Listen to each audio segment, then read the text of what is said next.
galera, eu sou o Lucas. E eu sou o Gabriel. E esse é o canal Mais um Vídeo. Bom, galera, nós reagimos, nós começamos a reagir esse tipo de vídeo mais diferente, meio que curioso, assim, aquela curiosidade mais diferenciada, com o vídeo da Jaqueline Guerreiro e depois com um cafezinho investigativo. Falando em cafezinho, estou com um cafezinho, mas a gente vai reagir a mais um da Jaqueline Guerreiro.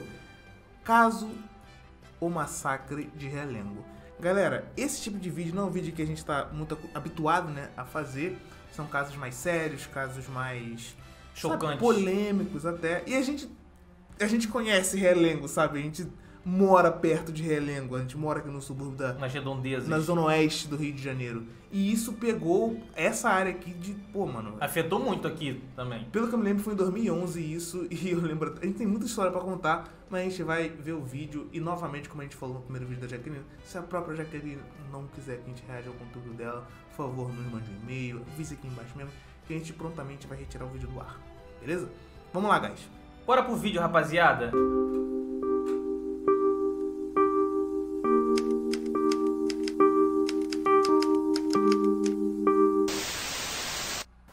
Bonitos, tudo bom com vocês? Começando mais uma Semana Misteriosa. Pra quem me segue lá no Instagram, vocês já sabiam que hoje começava a Semana Misteriosa. E aqui no YouTube, pra quem me segue só aqui, é uma surpresa pra vocês. Faz tempo que eu queria fazer, mas eu tava em mudança. Inclusive, esse cenário aqui vai ficar só por, tipo, uns 2 meses, depois... Falando cenário, eu sei que não tem a ver com vídeo, mas a gente vai reformar isso daqui, tá? Vai fazer umas estandezinhas assim, entendeu? Fica legal. Eu tenho os livros de poesia ali, tem negocinho, vai ser muito legal, tá ligado? E sim, eu sou poesia, tá? Eu memorizei 3 sonetos. Se vocês quiserem um dia, eu recito aqui ao vivo. Volta pro cenário antigo, enfim, uma loucura. Mas hoje começa a Semana Misteriosa, então a gente vai ter vídeo todos os dias, durante 7 dias, começando hoje. Então já coloca o celular pra despertar, entra no canal todo dia, a partir das 6h30. Não vou dar um horário certo, porque às vezes não dá certo. E aí ficam me cobrando, mas ó, a partir das 6h30, entra aqui no canal, que em algum momento vai ter, ativa as notificações, pra não perder nenhum vídeo. Lembrando que a playlist completa do Quinta Misteriosa tá aqui na descrição do vídeo, então é só clicar lá se você é novo por aqui e assistir todos os casos que eu já gravei pra vocês. Já dá o like pra mim se você gosta desses vídeos, se inscreve no canal se você ainda não tá inscrito, me segue nas redes sociais também. E agora bora começar o vídeo de hoje. O Massacre de Realengo foi com certeza o caso mais pedido por vocês aqui no YouTube, no Twitter, no Instagram, qualquer rede social. Todo dia vocês me pediam pra fazer esse vídeo, principalmente depois que eu gravei o Massacre de Columbine, vocês pediram muito pra eu trazer esse vídeo pro canal. O Massacre de Realengo foi uma das maiores tragédias escolares que já aconteceu aqui no Brasil e hoje eu vou contar esse caso pra vocês. O Wellington Menezes de Oliveira nasceu no Rio de Janeiro no dia 13 de julho de 1987. Ele era filho adotivo de Edicéia Menezes de Oliveira e foi adotado quando ainda era bebê. Ele era o caçula de 5 irmãos, sendo 3 mulheres e 2 homens, todos bem mais velhos que ele. O Wellington também convivia com os primos que moravam no quintal da casa onde ele foi criado. Ele nunca foi de conversar, nem mesmo em casa. Pelos familiares, ele é descrito como uma pessoa calma, introspectiva, muito tímida, sempre muito calado, não se metia em problema algum, não desrespeitava nenhuma regra e ele passava boa parte do seu tempo livre navegando na internet. O Wellington, segundo vizinhos e amigos de infância, ele sempre foi uma pessoa muito quieta. Não é pra rir não, eu tô falando sério. Não, é que tu foi... Aí que mora o problema. Tipo, você foi muito categórico. É o dedinho que me pegou, o dedinho que me pegou. Ele sempre andava com a cabeça baixa quando passava por qualquer um deles. Ele não gostava de participar das brincadeiras de rua, ele nunca teve muitos amigos e também nunca foi visto com namorada. Já na escola, pessoas que estudaram com ele diziam que ele nunca gostava de participar de nenhum trabalho em grupo, ele não gostava. Tanto que ele sempre pedia pros professores pra fazer esses trabalhos sozinhos, porque ele não gostava de fazer com outras pessoas. Uma antiga colega de classe até relembra que um dia ele falou que ele era um homem bomba, em que em algum momento ele ia explodir toda a escola. Como o Wellington foi adotado, ele sempre cresceu ouvindo sobre possíveis problemas psiquiátricos que a mãe biológica dele tinha. Alguns vizinhos contam que ela dizia que o Wellington foi gerado dentro do manicômio e por conta dessas coisas ele sempre foi motivo de piada. Pelo que eu entendi da minha pesquisa, a mãe biológica do Wellington era da mesma família que adotou ele, né, dos seus pais adotivos, e uma vizinha contou que ele não era o único filho dela, que eventualmente ela parecia grávida grávida e ela sempre dava os filhos dela para outras pessoas criarem. Na juventude, ele costumava ir à igreja evangélica, Testemunho de Jeová, com seus pais adotivos. Ele usava calça social, camisa para dentro e uma maleta onde ele carregava livros evangélicos. Sempre que os pais paravam para conversar com alguém na rua, o Wellington sempre seguia caminhando devagar para que depois os pais conseguissem alcançar ele. E apesar de ser muito tímido e muito na dele, ele nunca faltou, chegou atrasado na escola ou no trabalho, nunca teve desentendimentos com ninguém, nunca nem levantou a voz para qualquer pessoa. A mãe adotiva do Wellington morreu em 2010 e 2 anos depois ele também perdeu o pai, o que fez com que ele ficasse cada vez mais quieto, mais na dele. Ele se trancava no quarto e passava horas lá. Então ele já não falava praticamente nada com ninguém e depois que isso aconteceu ele se fechou e ficou mais sozinho do que ele já era. Até no trabalho ele começou a ter problemas. Um dos primeiros empregos dele foi num lava-jato. Pouco tempo depois ele saiu e foi trabalhar em outro lugar bem longe da casa dele. Então entre fevereiro de 2008 e agosto de 2010 ele trabalhou na fábrica de Jacarepaguá da Rica Alimentos. Ele começou como auxiliar de serviços gerais e depois ele foi promovido. Tá maluco, velho?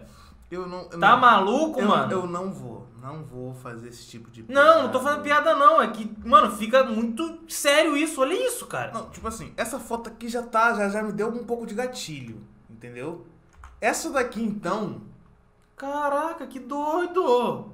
Não, velho. Nessa nova função ele precisava conversar com colegas de setor em setor e ele era muito tímido, então a produtividade dele era muito baixa e antes mesmo dele ser demitido, ele pediu demissão. Quando ele chegava do trabalho, ele ia direto pro computador, passava horas no computador e ele se interessava muito por jogos de tiro. Depois da morte dos pais, o Wellington morou com a irmã Rosilane dele por um tempo e depois ele foi morar na casa do pai dele, que ficou pra ele. Quando tudo isso aconteceu, o Wellington criou um abismo enorme dele com outras pessoas, até mesmo da família. Ele se distanciou de todo mundo, ele não queria ter relação com ninguém e a irmã dele, a última vez que viu ele, disse que ele usava uma barba longa e falava muito sobre islamismo. Já um outro irmão dele que mora em Brasília disse que ele até começou o tratamento psicológico por um tempo, mas ele não continuou o tratamento. Então nessa casa que ele morava, a casa do pai dele, ela era tão quieta que as pessoas passavam e ninguém nem sabia que tinha gente morando lá, quem não era da vizinhança, porque a casa era toda mal cuidada, não aparentava ter ninguém vivendo ali. Ele vivia sozinho e passava a maior parte do tempo no computador e quando esse caso aconteceu, ele tinha 23 anos. Então, no dia 7 de abril de 2011, por volta das 8h30 da manhã, o Wellington foi até a Escola Municipal Tasso da Silveira, localizado no bairro Realengo, no Rio de Janeiro. Ele já tinha tirado a barba, ele estava super bem vestido e ele se identificou na secretaria da escola como um palestrante que ia conversar com os alunos. 2 dias antes, ele tinha ido na escola para não criar nenhuma suspeita. Então, ele entra na escola portando 2 revólveres, um calibre 38 e outro calibre 32. Então, ele entra na escola, passa pela secretaria, vai pro 2º andar e ele entra numa sala da 8ª série, que agora é 9º ano, onde estava acontecendo uma aula de língua portuguesa, então tinha muitos alunos na sala. O Wellington entrou na sala... Eu gostei que ela falou, tipo assim, tá acontecendo uma aula de língua portuguesa, então tinha muito... Porque realmente, mano, eu não sei como é que é os outros estados, mas no Rio de Janeiro, mano, língua portuguesa e matemática era 6 tempos, praticamente. E todo mundo tinha que estar lá, mano. Gabriel, você tá perdendo aula. Ah, tranquilo, é história. Não, é português, tu tinha que estar lá, mano. Perder a aula de português e matemática era sinistro aqui, tá?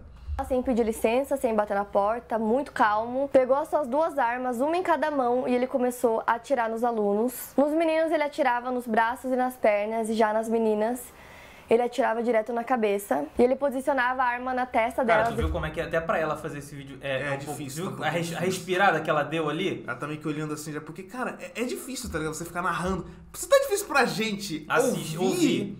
Pra narrar, isso tá um pouquinho difícil já, tipo assim, cara. A gente ouvir sobre isso faz a gente relembrar toda a comoção que foi quando isso aconteceu. Porque como ele falou, por ser próximo de onde a gente mora, mano, isso atingiu a gente de uma maneira muito, muito séria, sabe? Nossa, sei lá, enfim, eu senti... A gente vai deixar uma história que aconteceu nesse dia, porque, mano, o dia é longo, tá? O dia é longo, entendeu? Então a gente fez... Isso aconteceu foi bem de manhã, não foi? Um pouquinho de manhã. Porque eu vou deixar pra contar as histórias no final, tá ligado? Vamos continuar. E ele começou a atirar nos alunos. Nos meninos ele atirava nos braços e nas pernas, e já nas meninas ele atirava direto na cabeça. E ele posicionava a arma na testa delas de forma bem cruel mesmo, antes de atirar. O Wellington matou 10 meninas e 2 meninos, todos com idades entre 13 e 16 anos. Ele usava carregadores nas armas, então durante o massacre ele conseguiu dar cerca de 30 tiros. Tinham 400 alunos na escola nesse dia. Quando os estudantes começaram a ouvir os tiros... Eu lembro dessa foto. Que essa foto tá que vai mais passou quanto jornal, cara. Eu lembro que a Record, moleque, eu não sei se foi... Mas a Record o dia inteiro, mano, passando essa mesma imagem. Não, a Record acontece alguma coisa, filho. É 24 horas passando. Meu Deus. Pânico, eles começaram a correr, os funcionários... Aí teve uma discussão de, pô, o cara falou que é palestrante, vocês deixaram ele entrar assim do nada no colégio? Escola pública, gente. Ah, mano. Escola pública do Rio de Janeiro ainda, pô. E professores também. O sargento da Polícia Militar, Márcio Alexandre Alves, de 38 anos, fazia uma blitz perto da escola quando ele foi chamado por um aluno que estava baleado e conseguiu fugir da escola. Então ele correu pra escola e chegando lá ele já conseguiu ouvir os tiros que ainda estavam acontecendo no segundo andar. Tá ele encontrou mano, eu tô ficando arrepiado, velho. O cara ficou atirando por muito tempo. Tá doido, cara. Mano, tu tá imaginando a cena de um moleque... Você é um sargento da polícia. Você tá lá tomando café, não sei o que, um dia normal. Chega uma criança com camisa do colégio desgrudada. Tu vai ficar como? E tu vai pro colégio? Na escola. Tá soltando tiro na escola. Cara, mano, isso tá me arrepiando real, cara. No corredor, ele até chegou a apontar a arma pro sargento, mas ele não atirou. Ele foi baleado pelo Márcio Alves 2 vezes. Um tiro atingiu a perna e o outro o abdômen, fazendo com que ele caísse na escada que dava acesso ao andar de cima da escola. E antes que o sargento pudesse fazer qualquer outra coisa, o Wellington atirou contra a própria cabeça. Junto ao corpo do Wellington encontraram uma carta que ele deixou no bolso dele. E nessa carta, o atirador falava sobre questões religiosas. Ele dava a entender que o massacre todo foi planejado e mais tarde isso foi confirmado por vídeos que ele mesmo gravou e foram encontrados na casa dele. Eu vou deixar um link dessa carta na íntegra pra vocês lerem aqui na descrição. Eu li a carta e ele fala um monte de coisas, fala que nenhum ser impuro pode tocar no corpo dele. Ele pede que no sepultamento dele eles banhem o corpo dele, sequem e coloquem num lençol branco que ele mesmo levou pra escola, deixou lá e tava tudo isso na carta. Na carta ele também pede perdão pelo que ele acabou de fazer e ele disse que a casa dele não vai ficar com nenhum parente porque nenhum deles precisa, dizendo que ele queria doar a casa dele para alguma instituição que cuide de animais abandonados. Então agora a gente entra na parte da investigação do crime. Então começando pelas armas, como que ele conseguiu essas 2 armas? Por meio de uma denúncia anônima, a polícia descobriu que o Wellington havia saído para comprar o revólver calibre 38 com 2 homens, um vigia desempregado e um chaveiro, e os suspeitos admitiram ter intermediado a venda do revólver num quiosque. Cara, imagina a merda desses caras. Que tipo assim, eu acho que eles não tinham noção do que ele faria. Porque tipo assim, vou vender... Talvez o cara que vendeu... Claro, ele tá errado porque vendeu uma arma pra um cara que não tinha porte, que não tinha tudo o que. Mas ele falou assim, vou vender, só vou ganhar uma... Eu acho que o cara... Não é passando pano, mas eu acho que o cara que vendeu não imaginaria que ele ia fazer isso, cara. Pô, o cara vai invadir um colégio, uma escola.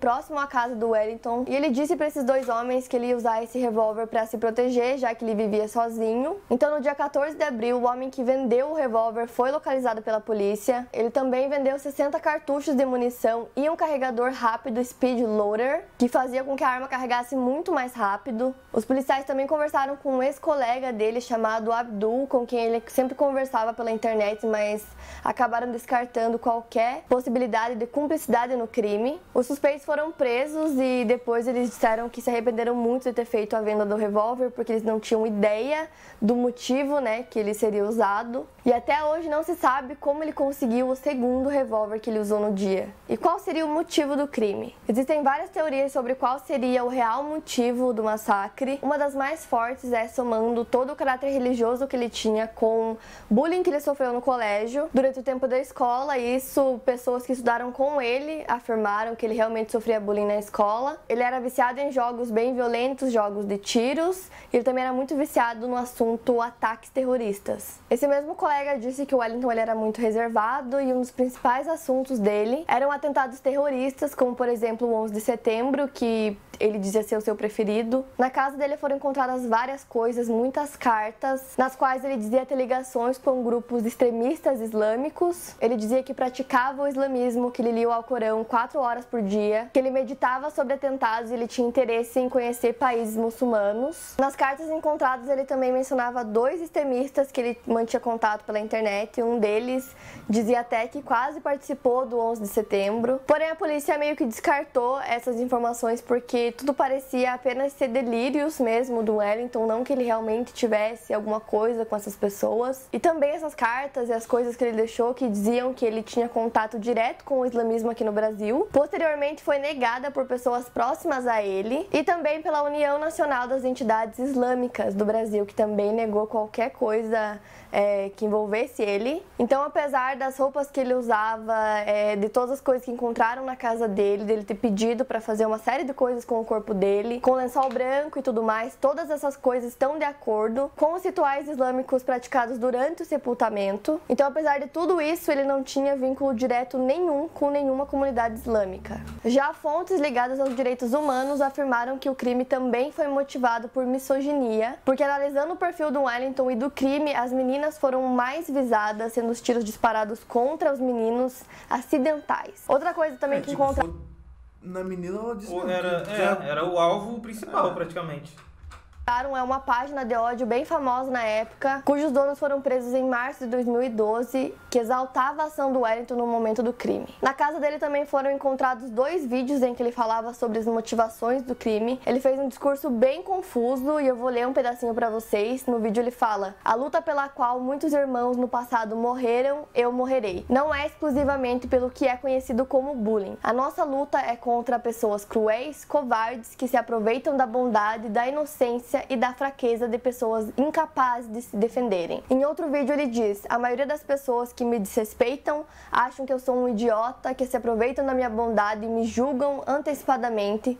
Uma ação fará pelos seus semelhantes que são humilhados, agredidos, desrespeitados em vários locais como escolas e colégios." Esses 2 vídeos que eu citei tem aqui no YouTube, então se vocês procurarem vocês vão conseguir encontrar. A carta que ele deixou, como eu falei, eu vou deixar aqui na descrição na íntegra pra quem quiser ler. E pra mim o mais bizarro desses vídeos e da carta que os policiais encontraram é ele dizer que a luta dele é contra pessoas cruéis e covardes e que bem no fim foi exatamente o que ele foi, porque ele feriu um monte de crianças que não tinham nada a ver com o que ele passou, com o que ele sofreu, ou com qualquer crença que ele tinha na época. Tipo, as crianças que sofreram, as famílias que sofreram não tinham nada a ver com isso. Então todas as coisas que ele disse, eu li a carta, vi os vídeos, pra mim não fazem sentido nenhum. Além de ter ficado muito conhecido no Brasil, porque crimes em escolas, massacres é uma coisa que não é comum no Brasil. A gente sabe que acontece muito nos Estados Unidos e em outros países. O caso ficou muito conhecido lá fora também, teve muita repercussão internacional. Ele foi citado nos principais veículos de comunicação da imprensa estrangeira. Até alguns alunos que sobreviveram ao massacre de Columbine escreveram mensagens e cartas para famílias e para as outras crianças que sobreviveram do massacre do Realengo. Então, no fim, para a polícia, o crime já está solucionado e o Wellington agiu totalmente sozinho. Para eles, o Wellington tinha uma perturbação mental. Ele teve um surto psicótico que resultou no massacre e que comoveu o país inteiro. Esse é um caso que me deixa muito triste, ele é um caso bem difícil de até contar pra vocês. Vocês pediram muito, então eu espero que vocês tenham gostado desse vídeo. Se você gostou, clica bastante em gostei pra mim. Se inscreve no canal aqui embaixo, caso você ainda não esteja inscrito aqui. Aproveita e me segue lá nas redes sociais que eu vou deixar aí na tela pra vocês também. E não esquece, essa semana é Semana Misteriosa, vai ter vídeo todo dia, então já ativa as notificações. Toda vez que entra vídeo novo, eu aviso no Twitter e no Instagram, então me segue por lá. E é isso, gente, eu vejo vocês amanhã.